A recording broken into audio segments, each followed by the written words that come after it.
du Père, du Fils et du Saint-Esprit, un seul Dieu. Amen.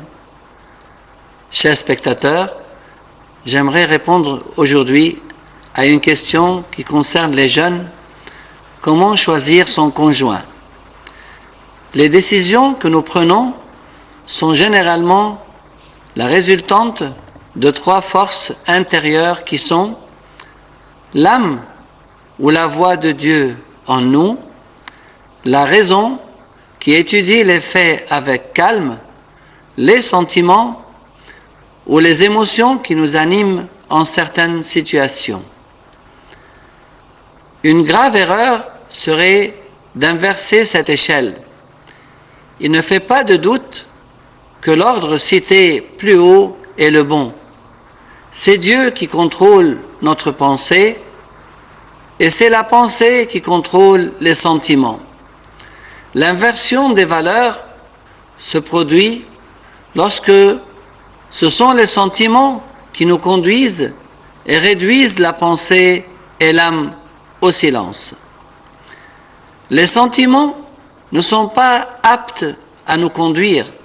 En effet, les sentiments sont changeants. Ils font partie de l'homme ancien, sujet à l'erreur. Ils sont une composante du corps et du courant pécheur qui sévit dans nos instincts. C'est pour cela que ce serait une grave erreur que de se laisser conduire par les sentiments. La raison pourrait être opposée au choix des sentiments. Et Dieu lui-même pourrait y être opposé, et c'est lui qui sait où se trouve notre bien et connaît notre avenir. Le choix de son conjoint doit donc commencer par Dieu, en l'implorant continuellement, afin qu'il nous dévoile le chemin, en évitant tout entêtement envers une certaine pensée ou certains sentiments, mais par une soumission sincère et dépourvue de toute volonté personnelle. Et après s'être laissé guider par Dieu, la personne réfléchira avec calme et se posera la question: cela me convient-il? Elle mènera cette réflexion seule, avec son père spirituel, avec sa famille et ses amis.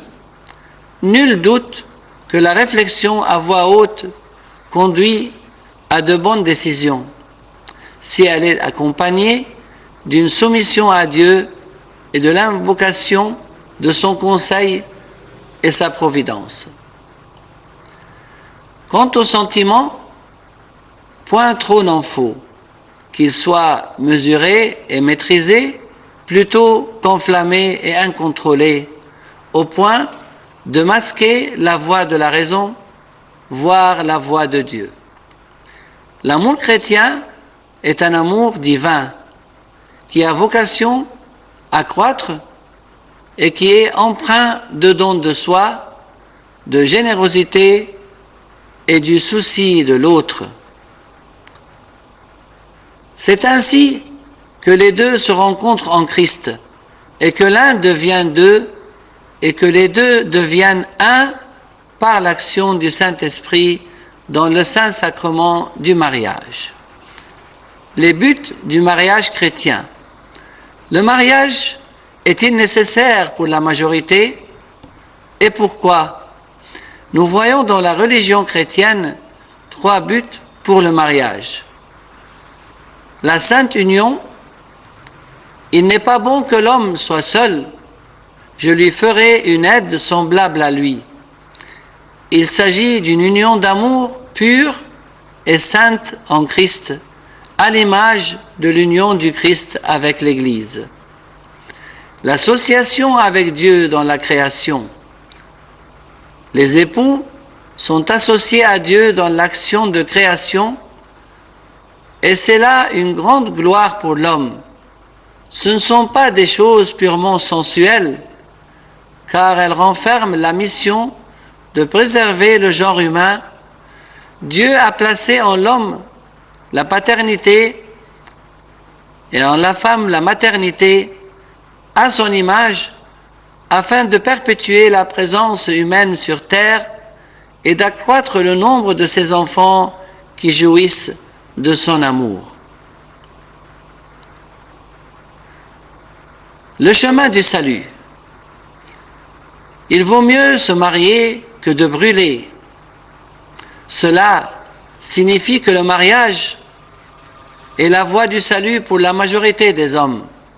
En effet, dans le mariage, les instincts sont sollicités dans le cadre de la pureté, la chasteté et la maîtrise de soi chrétienne.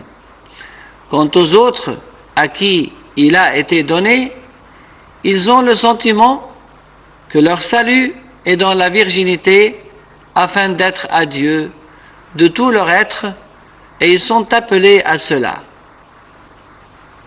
Ceux-ci n'ont pas plus de mérite que cela, car il n'est de salut que par le Christ.